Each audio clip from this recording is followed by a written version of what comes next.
Good morning, good afternoon, good evening, everyone. It's Tuesday. It's Neurology Morning Report. Nice to see everyone today. And we'll get right to it. Who might have a case to present and who might like to discuss that case? Ideally, one participant identifying as a woman and one identifying as a man. Remember last week I said you were thinking about it today and you thought maybe next time. Today is next time. Today is next time. I think I won't be able to do this next week and I'll be back the following week. But if you were thinking, I was kind of hoping to do it one of these times. Today is the day. What do you say? Who would like to discuss a case today? Discuss a neurology case.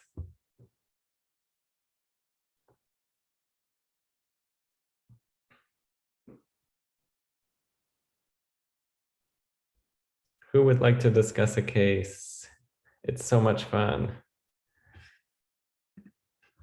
We're looking for 2 volunteers to discuss a case. And does anyone have a case?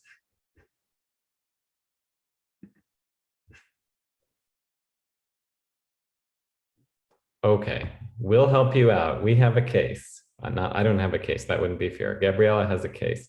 So we need 2 volunteers. 2 volunteers to discuss the case. Ideally, one identifying as a woman and one identifying as a man. Today is your day. Who would like to discuss this case with me? Didn't you see how much fun Maria had last week and Kirtan had? Who would like to discuss a case, neurology case today? It's a case from Gabriella. One of the last times she presented a case, it became a podcast. The time before that, it became a publication. You know it's going to be something good.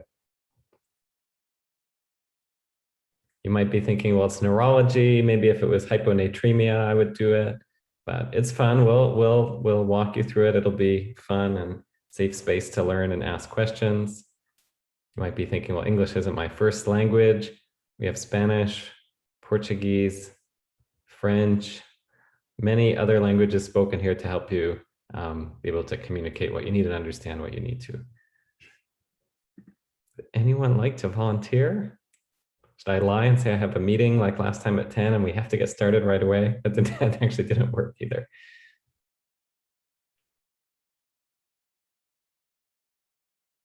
Uh-oh, people are being voluntold. Would anyone like to discuss a case? I learned this new term this year, to be voluntold. All right, ideally one discussing identifying as a woman and one identifying as a man. We can't have the fun that is in store for us this morning without those 2 people in their appropriate lukewarm seats, as Robbie and Reza call it. Who would like to join?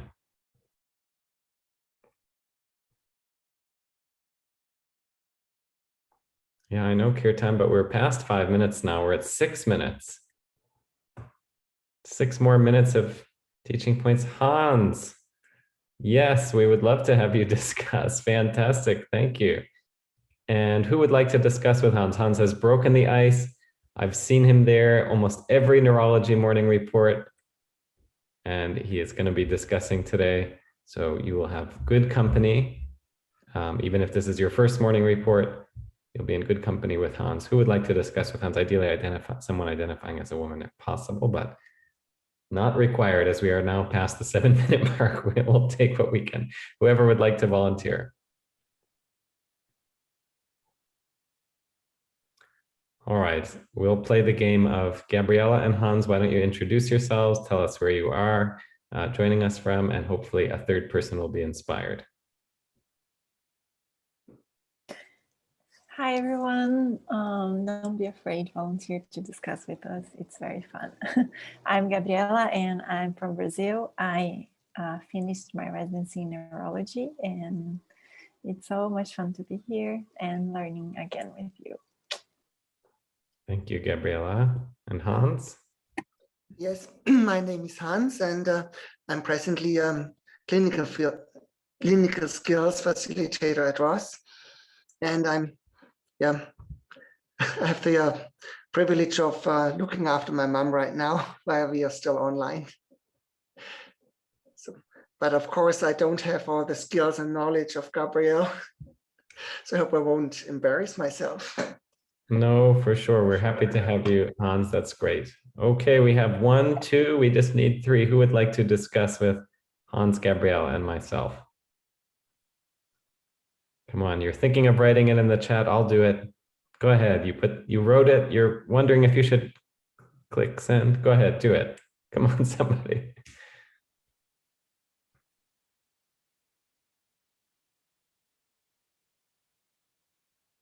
Anyone? This is our longest wait, my goodness. Anyone like to discuss a neurology case? One more person. We just need one more volunteer discussant. We have our case, we have one discussant. Anyone? 9 minutes of potential neurology teaching have flown out the window. If we were doing 1 cranial nerve per minute, we would have lost 9 of them. There would only be 3 left. Rafa, okay. The peer pressure. Fantastic. Introduce yourself briefly, Rafa, and then we'll get on with it. Come on, next. So I won't be here next time, but now you'll have 2 weeks. Please, please. We have so much fun we can have here, and you can join us, as you'll see. And it's a shame to take everyone's 10 minutes waiting for volunteers. So think of it for next time. Okay, great, Rafa. I think everyone knows you, but remind us, and then we'll go ahead. Hi, everyone. My name is Rafael, and I'm a last year medical student from Brazil. And like Hans said, I just hope I don't compromise myself, because it's been such a real long time that I haven't read about neuro in a long time. I'm studying OBGYN right now, so I'm sorry. There is a neurology of OBGYN. Yes, there is. There's a neurology of everything. Don't worry. Only clumps, yeah, I guess. This is not about embarrassing oneself. That should not even be, on anyone's mind. This is for fun and for learning. And so there's no embarrassing, and this is not what this is about. All right. So here we are. Gabriella, please let us know the chief concern, chief complaint for us all to discuss, and we'll go from there. Okay, so the chief complaint is blurred vision for 5 days. Blurred vision for 5 days. Okay, Hans, would you like to tell us what's running through your mind here? Not knowing more than this, I was thinking about an infection, just everything that might be possible, a space occupying structure in the brain, but 5 days is too short a time period for this to show up. It's usually takes more time. Blurred vision for 5 days, even glaucoma, but this is neurology, so not ophthalmology.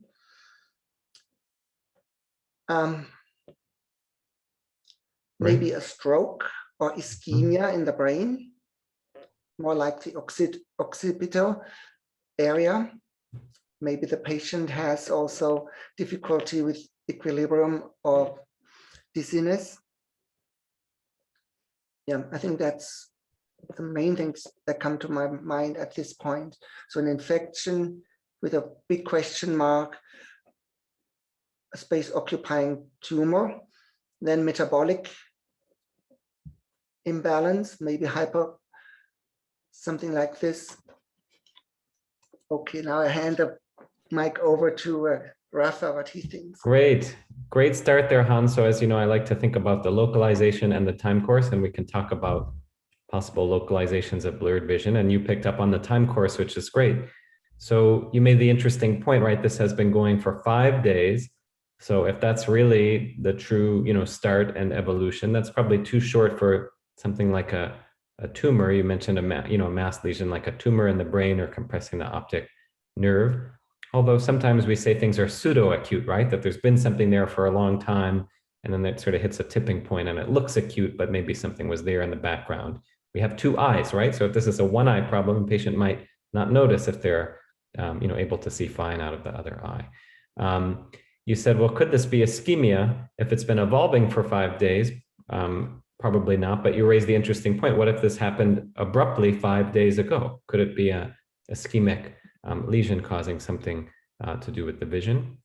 So that's one possibility. And then you said infection. And I think this 5 days is sort of, in the acute bucket of hyperacute, it's too slow for that, subacute, it's too fast for that. It's somewhere in the acute bucket if it truly began 5 days ago and is evolving. So that puts us in the infectious category potentially. And do you have any thoughts, Hans, on what else could be in that sort of 5-day time course? What other sort of broad category of etiology? So you've told us vascular would have been sudden and might have been sudden 5 days ago, we'll learn. You've told us that tumor would be a longer time course. You mentioned infection as potentially acute.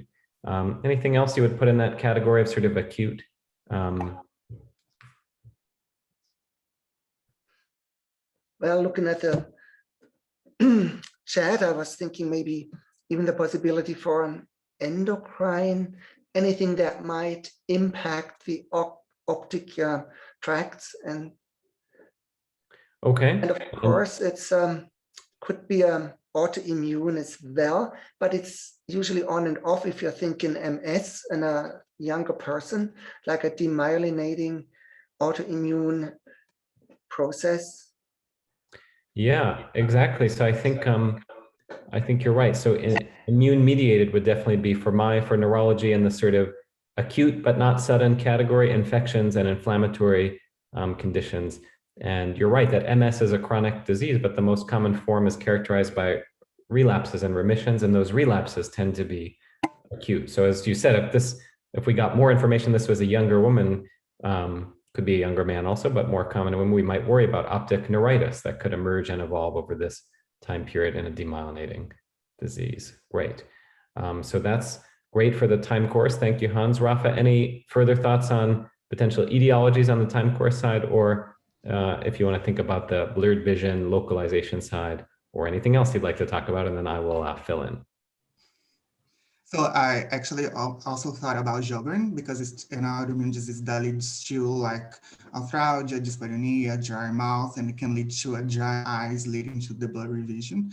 I also thought about Lambert-Eaton syndrome because it has like an autonomic dysfunction. I know that it leads to a dry mouth, but I don't like that can lead to a blurred vision. So maybe I'm, I don't know, but you can correct me. I also thought about anti-muscarinic drug. I don't know, maybe medication that the patient is taking a side effect of the medication. I also thought about diabetes because I haven't talked about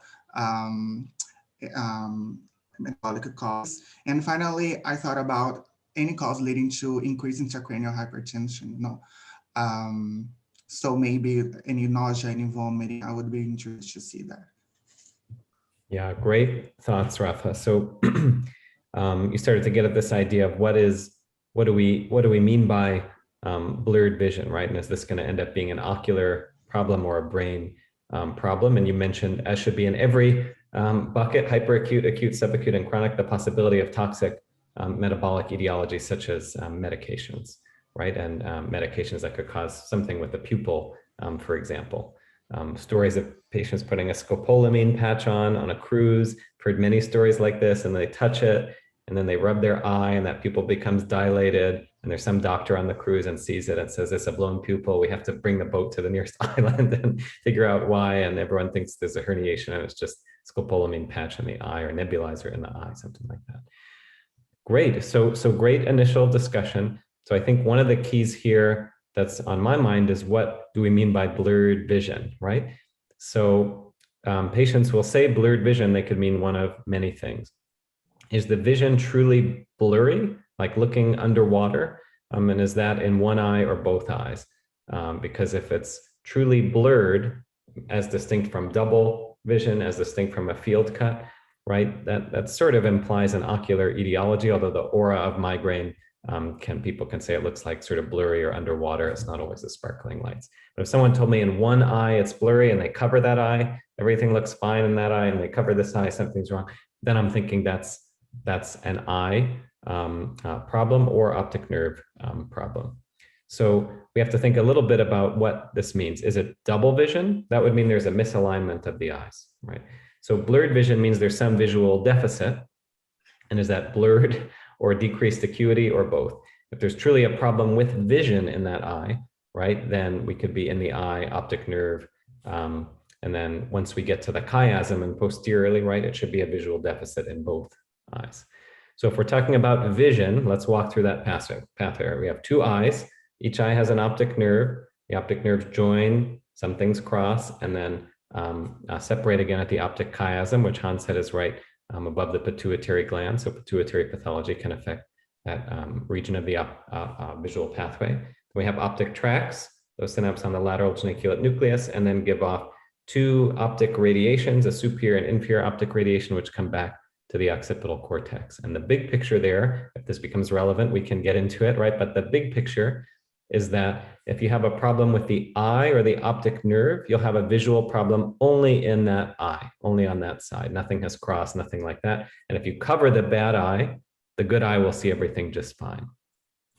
Once you're behind the chiasm, so tract, lateral geniculate nucleus, radiations, occipital cortex, once you're behind the chiasm, then you'll have a visual field problem in both eyes, because what the brain cares about is left and right, not left eye, right eye, but left and right in both eyes. We can get into that if it becomes relevant in the case.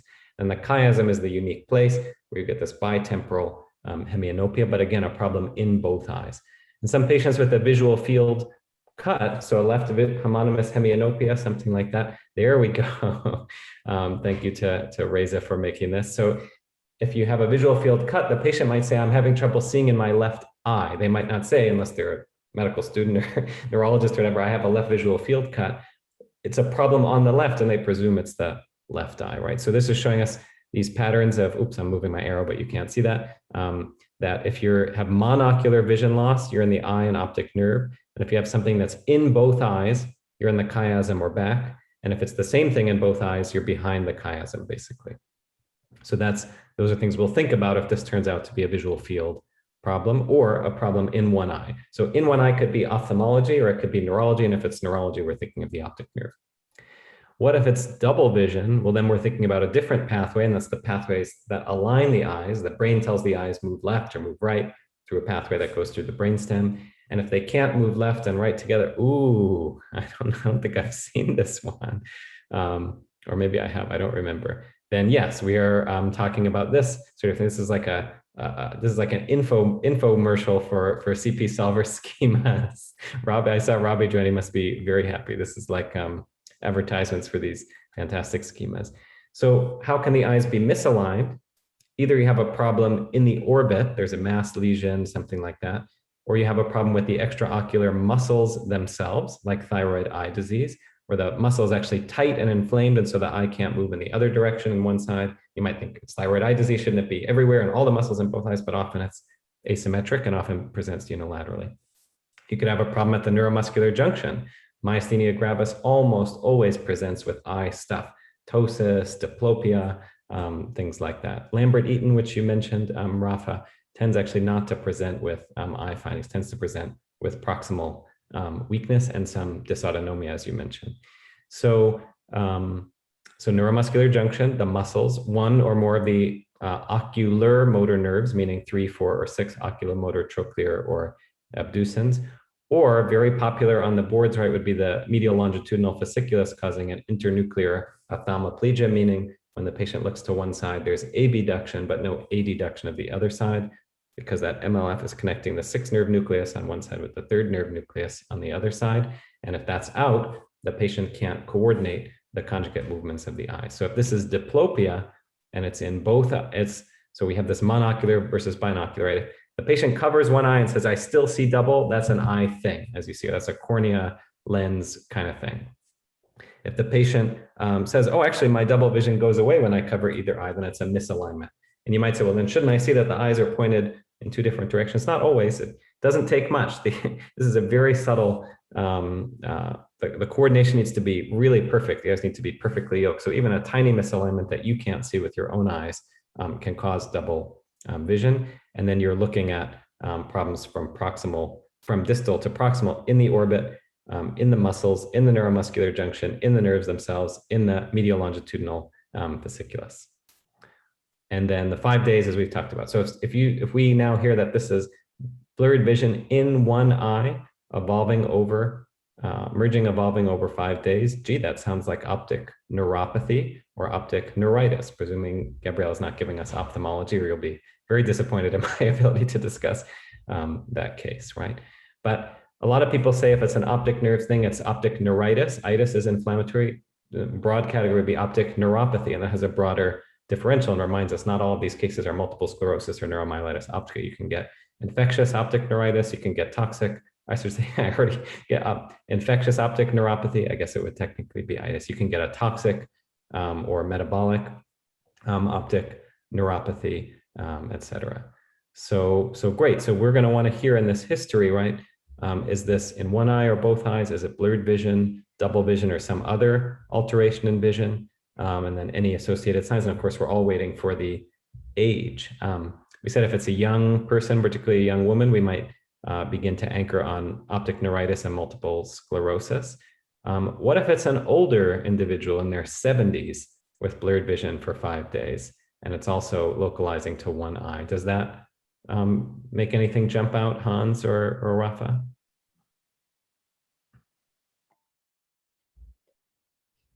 Now, maybe he can explain what he thinks about blurred vision. Maybe it's a scotoma from a stroke or ischemic events. So he might have ischemia that goes over a few days. Yeah, so if this was sudden onset 5 days ago, yeah, you could think of either a stroke and the actual blurred vision is a field cut, or you could think of central retinal artery occlusion or something like that. If it was sudden 5 days ago and not evolving, you're on the right track. I'm playing a little bit guess what I'm thinking, but if you heard of a older individual, 60s, 70s, with new blurred vision, you're on the vascular track. I also thought about endocarditis because I read a case about it once. Okay, endocarditis. Central retinal artery occlusion. Mm-hmm. Yeah, so embolism and central retinal artery occlusion. Yeah, I saw Kirtan guessed what I was thinking in the chat, which was giant cell arteritis, right? I didn't tell you scalp tenderness and jaw claudication and those things, but some patients will present just with a new headache or just with blurred vision from the arteritis affecting the optic nerve on that side. So a not to miss, right? Not to miss diagnosis of monocular visual loss or change in an older individual. Great, so we're very eager to hear the patient's age, right? And then what type of visual loss this is in any other context. So go ahead, Gabriela, and tell us what happens next. Yeah, great. So I hope I will answer some of your questions with the HPI. It's an 18-year-old male presenting with 5 days of painful visual blurring in the right eye, and the pain gets worse while moving the eye. He first noticed that it was difficult to read, like if he was seeing through a glass, similar to a loss of visual acuity, only with the right eye, and it has progressively worsened since then. 1 day ago, he also noticed pain and blurring of the left eye. He denies diplopia, seeing flashes, headaches, fatigue, weakness, and ptosis. The blurring doesn't fluctuate during the day. There's no weakness, fatigue, and weight loss, and he denies a previous similar episode. Previous medical history, medication, social history, and allergies are negative, and family history is not relevant. No similar disease in the family members. Great. Okay, lots of helpful and interesting information here. I think you're up first this time, Rafa. What are you thinking with this new information? Okay, so this is a young male patient, and I thought, well, what could affect those patients?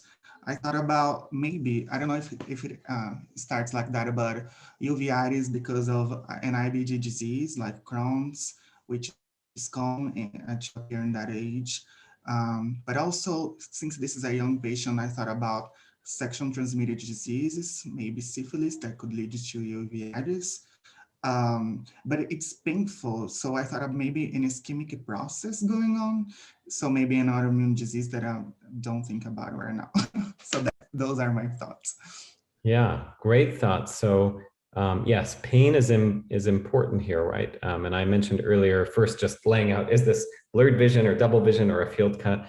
Is it monocular, binocular, et cetera? Once we get to monocular visual loss, that pain is an important, I forget if it was in the schema or not, but pain is an important branch point there. Is that painful monocular visual loss or painless visual loss?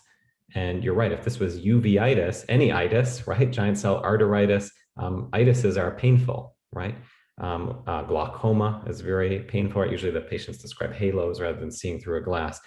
Getting to the limits of my ophthalmology knowledge, get me to the retina and behind and I'll be more comfortable. But uveitis, I believe, is painful. Internists, please correct me if I'm wrong. Giant cell arteritis is painful.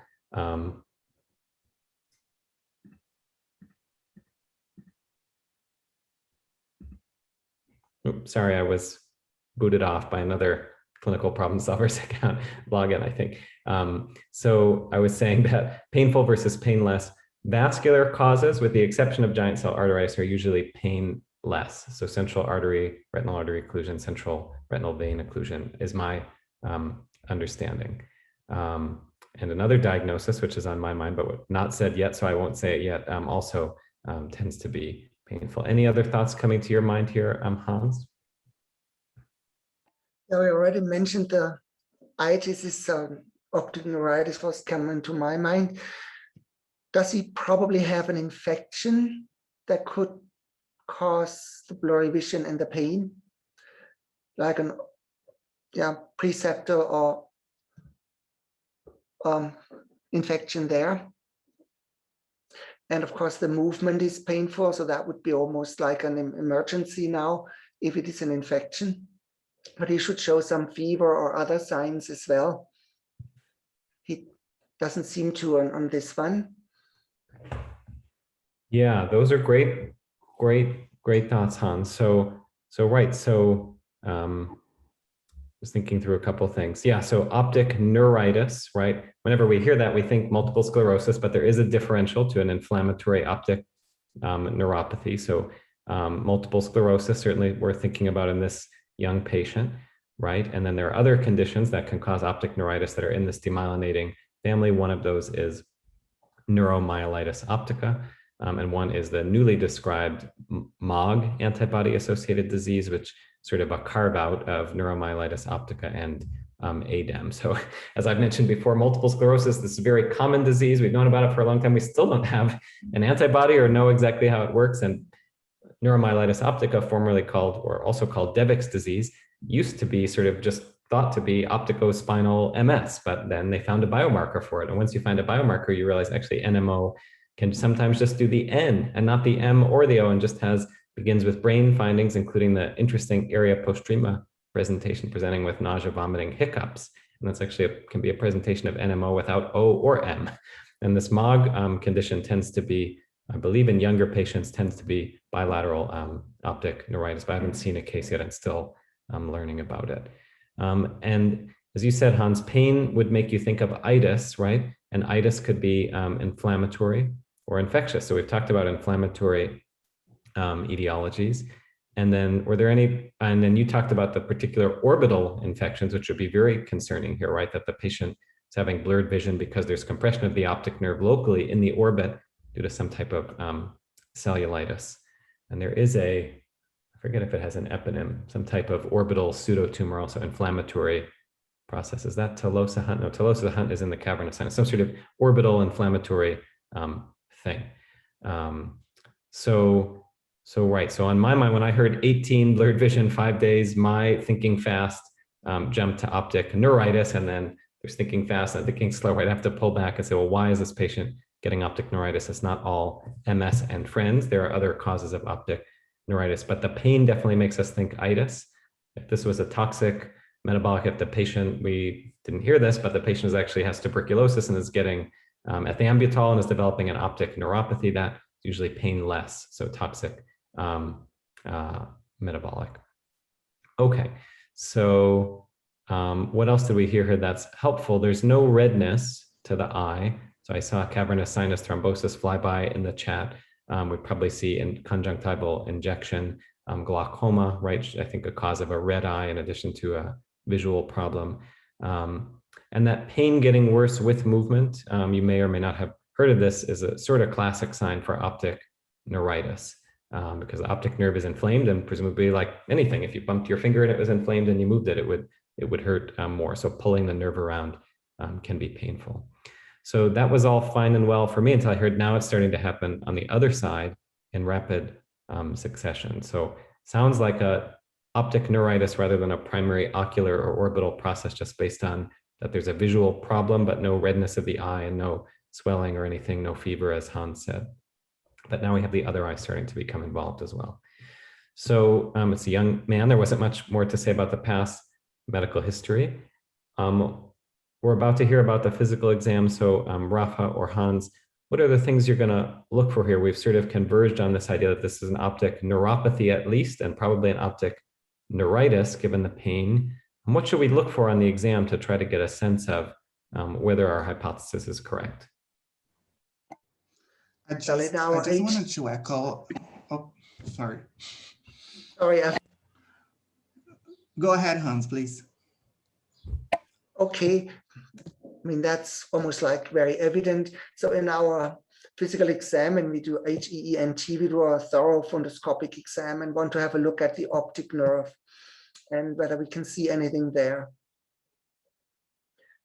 And then, of course, a complete physical. And I expect everything to be normal, except probably something in his eyes.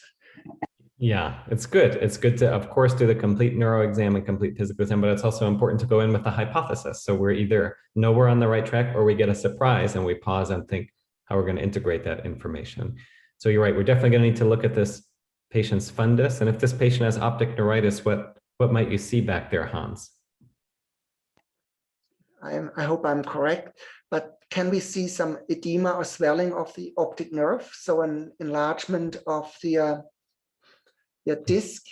Yes, you are absolutely right. So there's some debate, I think, as far as like what papilledema is, when you see optic nerve swelling from elevated intracranial pressure, with Rafa mentioned earlier. And is it papillitis? I see Gabby shaking her head, or just the fact that the optic nerve head is inflamed, but we usually just say papilledema, but papilledema is supposed to be when it's edema from intracranial pressure, but the appearance, at least initially, can look similar. Yeah, you could see, so the optic disc should really look like a disc, right? A circle with very sharp margins, a perfect circle. And if those are blurred, that suggests that the optic disc, the optic nerve, is inflamed. A lot of the inflammatory causes of optic neuritis actually cause a retrobulbar optic neuritis, meaning that the nerve head itself can actually look completely fine. So if you look at the nerve head and it looks fine, you're not out of the woods. It could still be optic neuritis. And though I think we're moving away from a hypothesis of elevated intracranial pressure causing papilledema, that papilledema doesn't show up right away also. So you can't rule out elevated intracranial pressure by a normal fundoscopic exam either, because those changes in the back of the eye can take a few days to develop. So good, we definitely want to look in the back of the eye. Anyone, so what else might we look at in our ocular exam to get a sense of whether we're on the right track with our localization of optic neuropathy? I would be interested to see the function of the cranial nerve 3, 4, and 6, because those are related to the eye movement, and also any neurological deficit in the physical exam. For example, if I see symmetrical bilateral sensory deficit, I would think about maybe undiagnosed diabetes, those things, you know.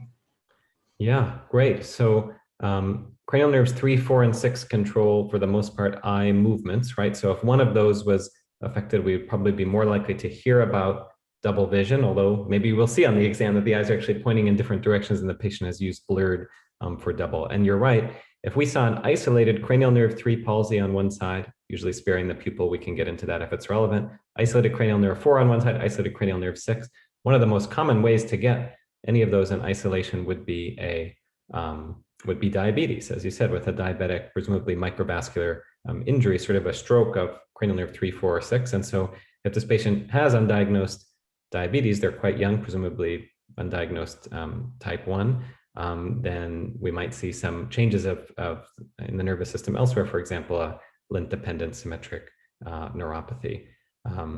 Good. So we've talked about eye movements. We've talked about fundoscopy. There's a few other aspects of the eye exam. Any thoughts, Hans or Rafa, on other parts of the eye exam that might help us here? The pressure inside of the global ocular. Well, that could help us for glaucoma, right? I'm going to presume Gabby is going to give us a neurologic diagnosis, or else this will end early and quickly when I have nothing to say about glaucoma. But you never know. How about the pupils? Yeah. Whether pupils are equal, round, and reactive to light. Yeah. Usual. Maybe even confrontation could be considered in peripheral vision. Yeah. So I think one of the first things we'll want to do is the acuity, right? And see what this patient's vision is in each eye, and how severe this deficit is. This 20/30 vision and the patient has good vision and it's just a little bit off, or is this 2400 and the patient is nearing blindness in one eye and what's going on in the other eye? Field testing will be helpful to get a sense of whether there's a field cut in both eyes, then we're in the chiasm or behind, or whether in one eye there's a particular altitudinal pattern that can be seen sometimes with vascular lesions of the retina, where there's sort of a vertical meridian that's respected, though not always. Then in the pupils, it's a little tricky here because this patient may be having something in both eyes, but if you have optic neuritis, right, you can look for, or optic neuropathy, let's stay general, optic neuropathy, you can look for this relative afferent pupillary defect, right? So if the patient has monocular visual loss on one side, that's due to a retinal problem or macular problem or a corneal problem or something like this, presumably that light response is so sensitive if the nerve's working, unless the patient has very, very severe retinal disease, you can still get that pupillary light reflex, or has some mechanical problem with the iris.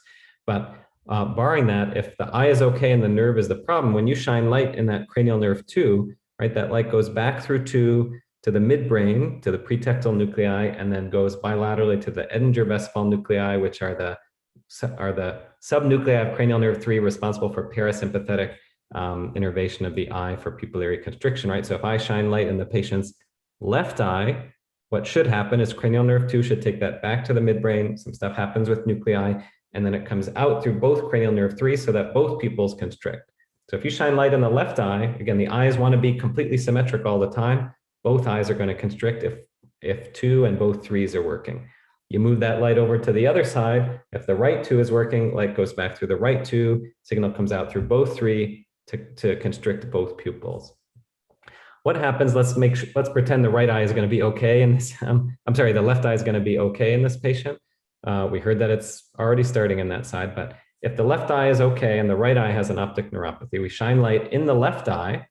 So the left 2 works and both 3s work. Shining light in the left eye will get a normal direct and a normal consensual response together, right?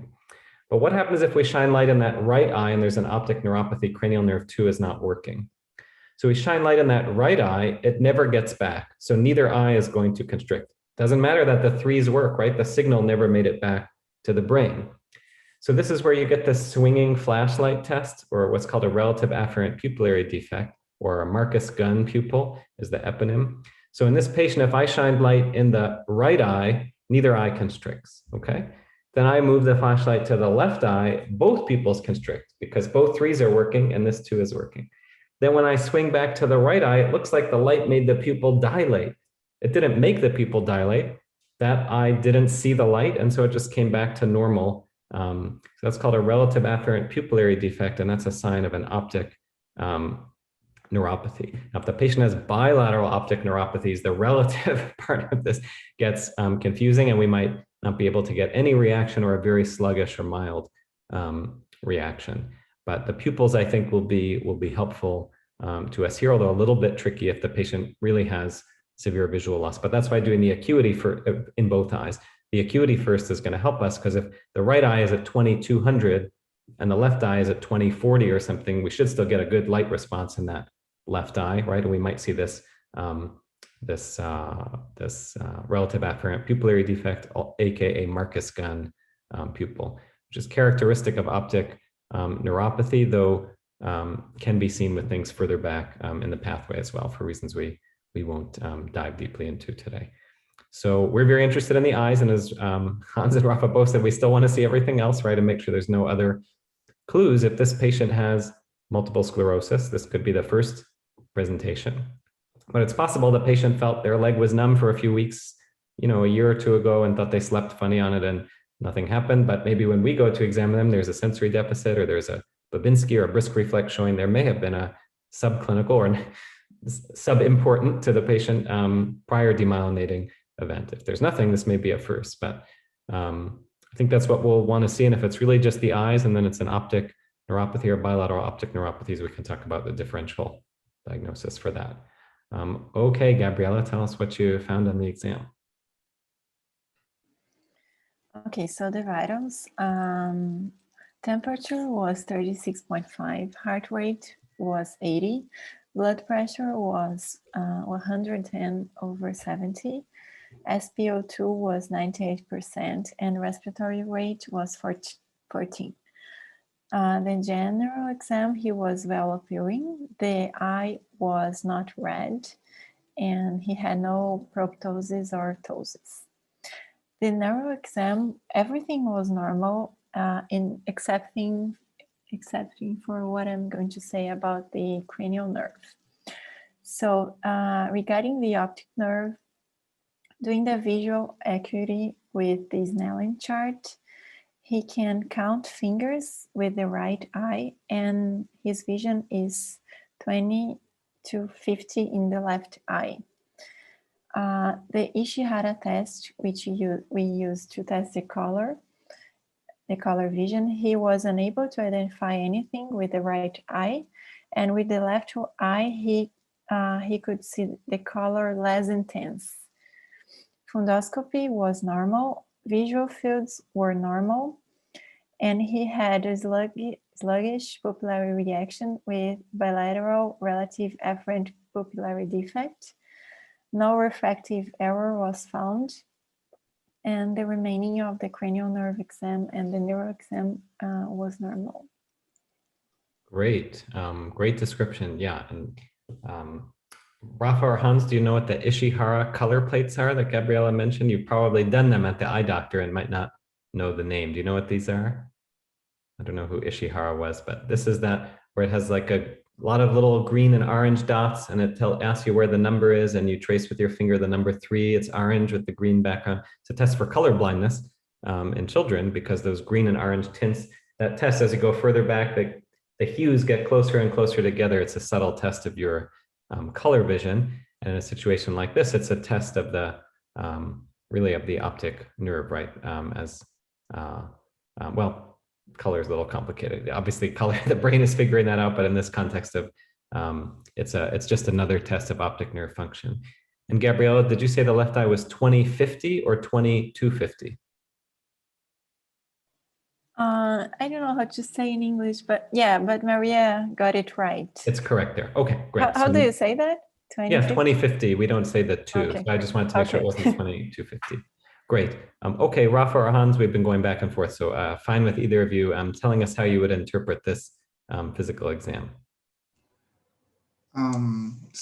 So the fundoscopy being normal, I think maybe we can rule out optic neuritis, because we would see like papilledema, edema going on. And also since there are ptosis, and also there's another thing, I don't remember that I saw. Oh no, no proptosis. We could multiple sclerosis would be less likely in this case as well.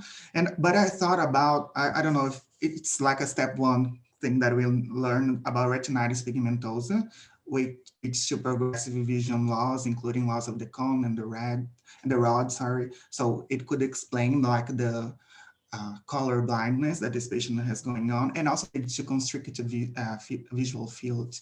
But I'm not sure, like it's something that we learned from step 1, but I don't know how applicable it is right now. Yeah, always good to be skeptical of step 1 information and its relevance to clinical practice, right? There's a nice Glaucom, I don't know how he says his name, Dr. Glaucom Flecken video of where everyone's joking about this, and then they all leave, and the joke at the end is this, the geneticist is sitting in the cafeteria, just puts his head down because they're saying, oh, do you think this patient has a Krebs cycle disorder? And they're all laughing. Or do people know which one I'm talking about? Anyway, I'm a big fan. Right, so the right eye is count fingers only. So once you get past 2400 or whatever the highest thing is, the next thing is, can they even count fingers? So just the finger in front of the eye. And then after that is, can they see when light is shined in that eye at all? So the worst or blind vision would be NLP. The ophthalmologist will write no light perception. Ophthalmologists have all their codes for everything. See, NLP, that's no light perception. So this patient is getting there in that right eye that's almost completely blind, whereas 20/50, you're still reading the whatever third or fourth line from the bottom of the Snellen chart. So the vision is impaired, but not terrible.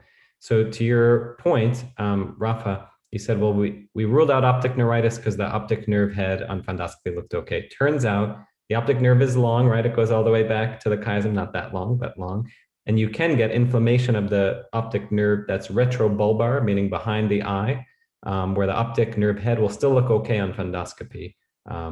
But the nerve is affected, but behind that region, and so it looks okay. So it doesn't necessarily rule it out. The redness probably takes us away from ophthalmologic pathology, right? Like glaucoma, other causes of the red eye, and things like cavernous sinus thrombosis, orbital cellulitis, other things that are going to block the venous drainage of the eye. And then ptosis, if we saw ptosis and blurred vision and ptosis and blurry vision, little hard to know what to do with that because 3 doesn't really do visual acuity, right? And a Horner's wouldn't really give you a problem with visual acuity. And myasthenia could give you double vision, but not visual acuity. So I think just telling us again that everything around there is, the eye is okay, and the proptosis, no proptosis, again, telling us no mass, no venous drainage issue. So I think this puts us, as we had hypothesized, certainly in the right optic nerve, and probably, presuming the patient doesn't have a separate disease in each optic nerve, right? Presumably some underlying disease process that's begun on the right, and it's very rapidly now showing up on the left. So we have, Hans started us out saying in this time course, we're sort of probably infectious or inflammatory. We have not heard sudden, lasting for 5 days. We've heard evolving over 5 days. So any thoughts on what this could be, Rafa or Hans, and what is the next test you would get to try to confirm your hypothesis or evaluate for a number of hypotheses? Well, if I'm thinking about an autoimmune inflammatory process, in my labs, I would like to see an ESR just to see whether there are any inflammatory markers to watch out for. I'm also thinking, is there a possibility for a virus affecting the optic nerves, but I'm not aware of this. So I'm more inclined for autoimmune. And then it's behind the globe within the brain. And it slowly progresses from the right, possibly to the left as well, or other areas of the brain. Yeah, great thoughts. I agree. There's not too much signal here for infection. And infectious optic neuritis, there really aren't too many. Bartonella can cause a retinal neuritis. If you've ever Googled the fundoscopic findings, it causes a macular star. I don't know why this is, but it's a star of findings. Where I went to medical school, the ophthalmologist had these huge blown up, beautiful fundoscopy pictures, a gallery of them. And I remember seeing that and saying, macular star. I've never seen one in real life, but it's retinal neuritis, Bartonella.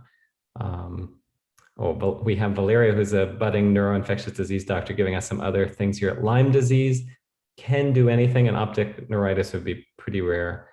Syphilis can do anything. I'm usually going to cause different pupillary pattern, right? The light near dissociation. Viruses, measles, mumps, herpes, if you say so. So herpes ophthalmic, zoster ophthalmicus, I guess, but then usually there's a lot of pain, the blistering rash.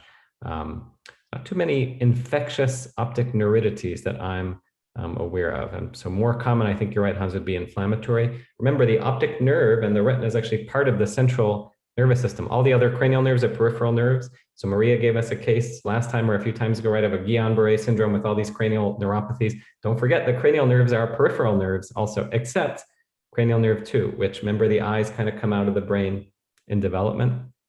And so the optic nerve is the only cranial nerve you should get affected in multiple sclerosis, because it's a central nervous system disease.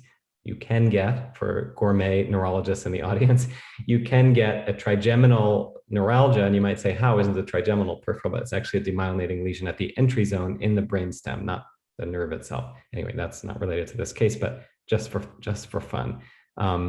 So I think we have bilateral optic neuritis, unless this patient was scratched by a cat, but then we really should have seen the retinitis part of this as far as my understanding of that disease and seen this macular star. So if we had optic neuritis on one side, we might be thinking of a particular diagnosis, but now we have it on both sides. What are you thinking this could be, Rafa, and what next steps would you like to consider? And I'll just say, sorry, why was I saying the optic nerve is part of the central nervous system, Hans? Because you mentioned it, ESR and CRP, and when there's primary neurologic central nervous system inflammation, that's an isolated compartment, right? The blood-brain barrier, although it could break down a little in inflammation. So the ESR and CRP are often, to my knowledge, not significantly elevated in things like multiple sclerosis, even CNS vasculitis, if it's truly primary CNS vasculitis. ESR and CRP are often normal or not that impressive because the itis is in the CNS, and that's sort of an immune protected site.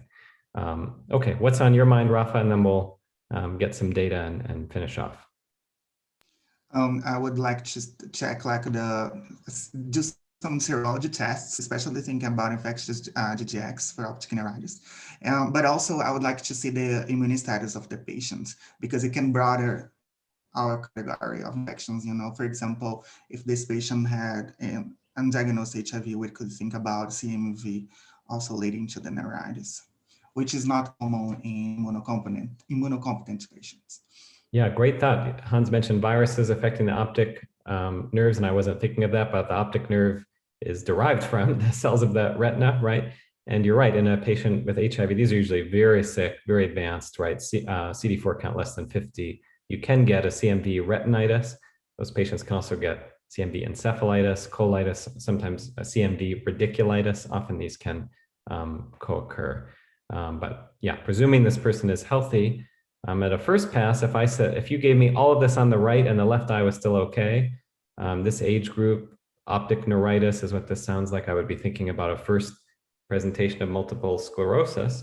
I want to see an MRI of the brain to see are there prior lesions to support that there's been some demyelination, and then to confirm that the nerve may show some enhancement on post-contrast imaging. But MS can certainly cause bilateral optic neuritis, but not one after the other so quickly like this. That would be very uncommon. Maybe one and then years later, the other one. But if there's optic neuritis in one eye, and then in that first episode, it starts emerging in the other eye, the other optic nerve, that would make me more concerned for Neuromyelitis Optica or this anti-MOG disease, because this is really, for me, bilateral optic neuritis, right?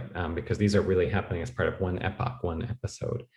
So we definitely want to look at the MRI, and I'm still learning about this MOG disease, but MS, NMO, and MOG have different findings in the way the nervous system structures are affected on neuroimaging. MS, as you know, causes the Dawson's fingers and the corpus callosum, tends to have tiny radially oriented lesions perpendicular to the corpus callosum, periventricular lesions, brainstem lesions, spinal cord lesions are often tiny. Optic neuritis, usually unilateral. Neuromyelitis optica, on the other hand, tends to like the area around the fourth ventricle and third ventricle when it's affecting the brain, tends to cause bilateral optic neuritis and tends to cause a longitudinally extensive transverse myelitis, meaning more than 3 levels of the spinal cord and usually very extensive. My understanding of MOG, though I haven't, as I said, seen a case yet, is I think, and someone can look this up and correct me, and I will look it up after this for my own space learning, but recently having read about it, I think the optic neuritis tends to be very extensive and even go all the way back to the chiasm, though someone can double check me on that. I think the myelitis, which this patient does not have, but just as we're talking about it, goes down often into the conus. And on axial sections, it has this H sign because it's actually more affecting the gray matter, strangely, or at least the signal change is there. So I would be thinking more about NMO or MOG. The MRI will tell us, maybe this patient just has really severe, aggressive early MS. I guess that's a possibility. And if we're thinking about NMO, and I would say even if this patient's MRI looked like MS, we'd probably want to send that aquaporin 4 antibody, that NMO IgG, because we have a biomarker for that disease in it. That disease does not respond to the traditional MS medicines. It has another set of medicines it would respond to. So we'd want to look at the brain with contrast, see if our answer is there. And if it's not there or it's not clear, one could maybe consider cerebrospinal fluid, looking for oligoclonal bands or other things. But yeah, the bilaterality here, I think, is concerning for something beyond MS. All right, Gabriela, what did you and your colleagues do next, and what did you find? Take us all the way up to, but not including the final diagnosis, so we can interpret the data, if you don't mind. Okay. So the cervical, thoracic, and sacral and lumbosacral MRI were normal. CSF was normal. Then it was negative for oligoclonal band. And we also did some laboratory tests searching for lupus, Sjogren's, sarcoidosis, syphilis, and HIV. Everything was negative. We also did an investigation to look for cancer, and everything was negative. The visual evoked potential showed bilateral optic neuritis, and the brain MRI was normal. I have the images of the optic nerve MRI. If we have time, I can was going to say, show you. wait, the MRI was normal. Okay, the brain MRI was normal, but the optic nerves. Yeah. Great, yeah, we have, I'm taking my 10 minutes back from slow volunteering. So we're going to go until 10 for anyone who wants to stay. So you might wonder, why did Gabby and her team get all the spinal imaging, right, if this was an eye problem? And why do you think they did that, Rafa and Hans? Why do you think they were imaging the spine? Spinal blurred vision? Probably not, right? What were they looking for there? Maybe to rule out multiple sclerosis, because just like that, like the optic neuritis could be the first thing that happened to the patient. Yeah, that's right. So there's something that can be called clinically isolated syndrome, where a patient presents with, say, optic neuritis, transverse myelitis, and the question is always, is this patient going to develop MS? Do they have a single idiopathic or post-viral or something inflammatory condition that hopefully they won't? And the predictive factors are what you find on MRI. So if the patient has a lot of brain lesions already, it suggests, yeah, actually, this was probably MS brewing, and this is the first clinical episode. The brain MRI is normal. You might say, well, maybe the patient has something in the spine to give us a clue. Well, that's normal also. And so this is, as of now, just optic neuropathy, presumably based on the time course and pain, just optic neuritis. And with nothing in the brain or spine, it's hard to call this, certainly not possible to call this MS based on the McDonald criteria. Could it still be early NMO or MOG with nothing on brain and spine? Could be. And those two, for whatever reason, tend not to have oligoclonal bands, where MS, another predictive factor, this patient has lots of oligoclonal bands in the CSF that aren't present in the serum, suggesting intrathecal immunoglobulin production. That would be another predictive factor that, gee, this patient's probably having a first presentation of MS. So the brain itself was normal, the spine was normal, but the optic nerves were abnormal. That's what you want to show us, Gabby? Sure. Okay. I had to record with my cell phone, so it's not so good, but I think you can see. Yeah, what you can do, I think, is if you pause it, you can just move that. Oh no, that's good. It's very slow. Perfect. Here? Yeah, go ahead. I'll let you run it. Sorry. Go ahead. So this looks like a T2 image. Is that right? Mm-hmm. And I know that because the white matter is dark and the dark matter is light, and the CSF is, did I say dark matter? The white matter is dark, the gray matter is lighter, and the CSF is bright. So you want to walk us through the findings you see here, Gabby? Yeah, so I don't know if this is the best image to see that, but the final findings were bilateral enhancement of the optic nerve. And I think you can see that right here, but I can't see in this eye, in this image. I don't know. Yeah, it looks like only the CSF, right? I think that's the CSF. I think that's right. Yeah, the best image to see that would be a T1 post contrast. And actually the best to see when it's asymmetric, I find, is the coronals, because you're sort of just going back through the eyeball and you can see the optic nerve just looks like a circle. And as you can go back, you can see one has a halo of an enhancement around it. Though in this case, if both are enhanced, it's always hard to see symmetric abnormalities on a scan, isn't it? But in any case, your radiologist said there was enhancement, and then the T2 you wouldn't necessarily be able to I'm not sure, to be honest, if that's normal or abnormal, that brightness right there. I don't usually look at the optic nerves on T2 to know if that's normal or abnormal. If there's a radiologist hiding amongst us today, let me know. I'm not sure about that. Okay, so there was bilateral optic nerve enhancement. Did they say whether it went back to the chiasm or? Let me read again, sorry.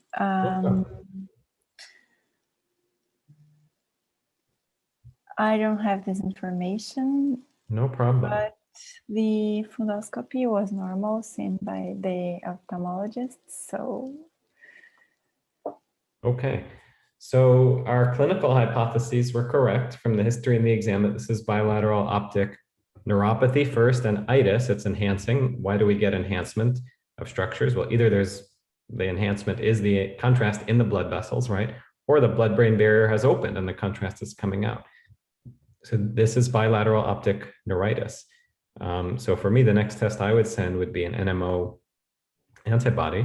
And if that was normal, then we could send the anti-MOG antibody, because I believe that can also present this way, though, like I said, I'm still learning about that condition. I haven't had a case, and as we all know, when you see your first case of something, then you really learn about that condition. It goes from abstraction to the actual bedside care, and you remember things a lot better.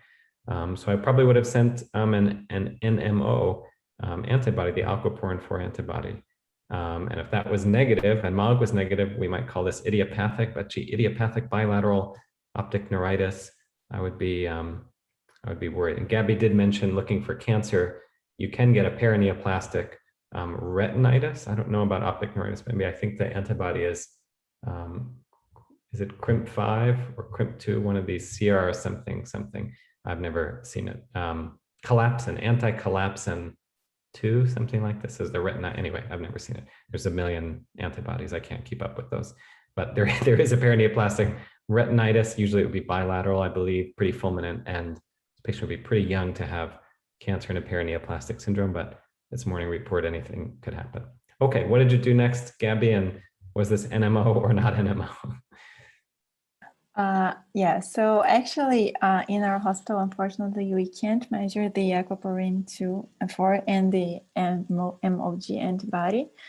But the final diagnosis was CRION, which is chronic relapsing inflammatory optic neuropathy. He has been followed by our hospital since 2008, I think, and he had been submitted to many other images of spinal cord and brain, and everything was normal, like many times. So the final diagnosis was this, and he was treated in this time. He was treated with methylprednisolone with minor improvement, and then we did plasmapheresis with a great improvement. When he was discharged, visual acuity was 20/20 bilaterally. And then he was started on methotrexate therapy. So we don't have the final diagnosis, but because we can't measure these antibodies, but like he has been followed for more than 10-12 years, and nothing else has happened to him since then. So he presented at 18, you mean, and 10 years now, he's 28, and he had this one episode of bilateral optic neuritis. And since you and your colleagues put him on methotrexate, he never had anything again. Actually, he had 3 more episodes, and I saw him in one of these episodes. And he has recovered with the same treatment.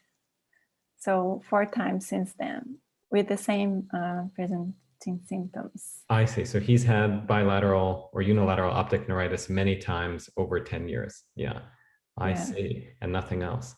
Right. I have heard of this diagnosis once. I would not have thought of it. But yeah, in this first presentation, I agree. We'd be looking for everything. And if we didn't find it, we'd probably give steroids. And if it didn't get better, maybe something more aggressive, but probably steroids, and see what happened, and follow this patient serially with MRIs. And if over 10 years, they never develop anything in the brain or spine, then this is not NMO, most likely, and it's not MOG, most likely.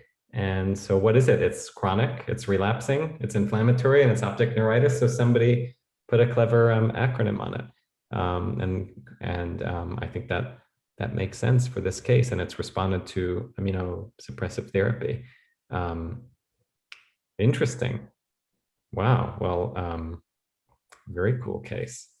Great. Anything else you wanted to tell us about this diagnosis, Gabby? And then we'll have the teaching points, and we'll still finish by 10:10. We started at 9:10, not 9. So I'm not going to say that I ran over again.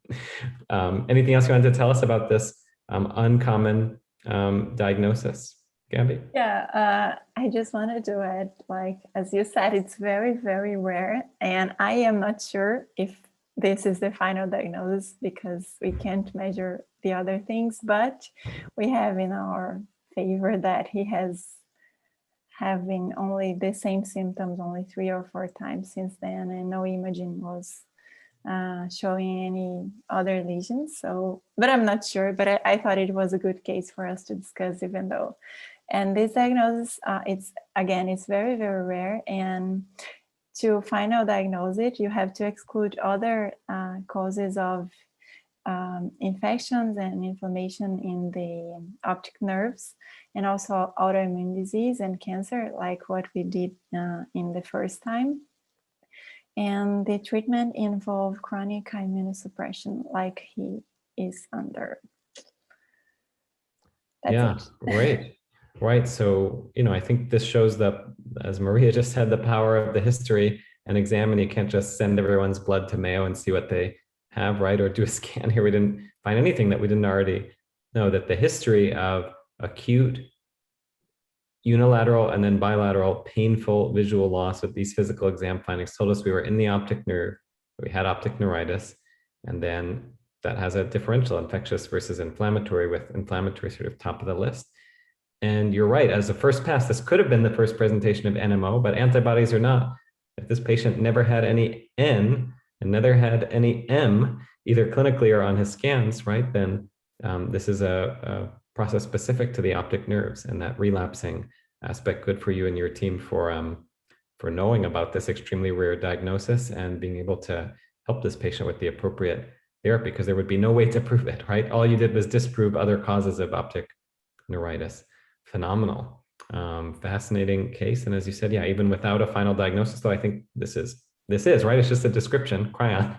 Someday maybe this will have 10 sub-diagnoses that cause this thing when we have more antibodies. But for now, this is the diagnosis. I agree with you. Great. Valeria, I see you've been keeping track of teaching points, and I see you've also been adding teaching points from your own incredible knowledge base that were not discussed. Would you like to share those with us? Sure. Thank you so much, Gabby, for this amazing case. It was really interesting. I have never heard of cryon before, so something new to learn. So the case started us with blurred vision.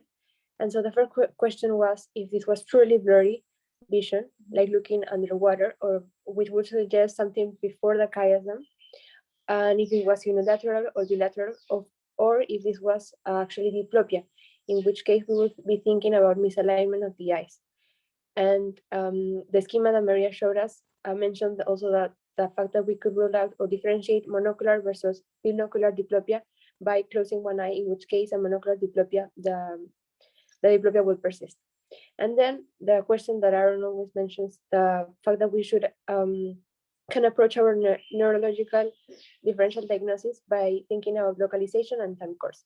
And so in localization for blurry vision, we should think starting from the eye, of refractive error, something affecting the retina, then going to the optic nerve, the chiasm, optic tracts, optic radiations, and occipital lobe. And a great pearl that kind of gave us the diagnosis or shortened our diagnosis was the fact that something affecting behind the chiasm will affect both visual fields, whereas something before the chiasm will correctly close in the affected eye, and so it will be monocular rather than binocular. And then the time course, that Hans pointed out early on, the fact that it was a 5-day time course only, an acute presentation made us think more of something infectious, metabolic, or immune mediated, like it was in this case, or the possibility of drugs being the cause of the blurry vision. And then the patient mentioned that he had painful visual loss, which was a synonym for inflammation. And so thinking about emergencies that are a never missed diagnosis, such as glaucoma, And also thinking about who is this patient. If it was maybe an older age patient, we would think about giant cell arteritis, which differentiates from other vascular causes of blurry vision, because it is painful, different from something like a transient ischemic attack, which will not be painful. And then other causes of inflammatory painful visual loss, like uveitis, retinal detachment, and autoimmune etiologies, as well as infections. And then Hans also mentioned about the possibilities in the exam, thinking about finding in fundoscopy, macular edema, retinitis, thinking about optic neuropathy, also the presentation of afferent pupillary defect or Marcus-Gunn pupil. And Rafa also thought about kind of testing eye movement, thinking about diabetes, and also similar fundoscopic findings in case this was a diagnosis that was not done before. And then a great pearl was the fact that even though in this case there was a normal fundoscopy, retrobulbar neuritis can present with normal eye fundus because it is retrobulbar. And so in this case, we were thinking about optic neuritis that can be kind of differentiated on the causes in 3 categories: demyelinating causes, infectious causes, and then the other category. And in the demyelinating causes, we can think about MS, NMO, or MOG antibody disease, and Children's disease as well, which I just Googled, that is kind of a variant of MS, and encephalitis periaxilis concentrica. And then infectious causes, which can be bacterial, viral, and also some parasites that can also, I think nematodes are also a possibility that can affect the optic nerve. And then the other category that can be post-vaccine or inflammatory causes such as sarcoidosis and vasculitis, such as in lupus. And then well-defined diagnosis, which was a great teaching pearl by Gabby, which was chronic relapsing inflammatory optic neuropathy, or CRION, which is a diagnosis of exclusion that is responsive to steroids and usually presents with recurrent episodes of pain and vision loss. And so thank you so much. It was an amazing case and discussion. Sorry, I'm muted. Thank you for that incredible synthesis, Valeria. Great case. Gabriella, thank you for bringing us this fascinating case. And Rafa and Hans, thank you for discussing. You saw how much fun we all had. None of us knew the diagnosis except Gabriella. That's not the point, right? It's the journey, not the destination. So please consider volunteering next time. We would love to have you. It will not be next week, but next week. Great to see everyone. Take care. Thanks again. Bye-bye.